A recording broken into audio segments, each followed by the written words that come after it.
தவகாலம் கல்வாரி பயணத்தின் 21ஆம் நாள். இறையேசுவில் அன்பானவர்களே, இன்றைய சிந்தனை படை வீரர்கள் இயேசுவை ஏளனம் செய்தனர்.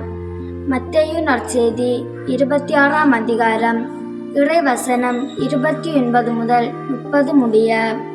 யூதரின் அரசே வாழ்க என்று சொல்லி ஏளனம் செய்தனர். உலகிற்கெல்லாம் அரசர் நமக்காக குற்றவாளி கூண்டிலே படை வீரர்களின் ஏளனத்திற்கு உள்ளாக்கப்படுகிறார்.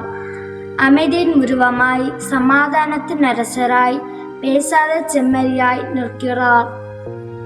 தவகாலத்தில் பயணிக்கும் நாம் நம் அன்பு இயேசுவின் பொறுமை தியாக குணங்கள் நம்மில் வளர வேண்டுவோம். ஜெபம். அன்பு இயேசுவே, உலகிற்கெல்லாம் அரசரே, தாழ்ச்சி என்ற குணம் எம்மில் வளர அருள் புரியும். ஆமேன்.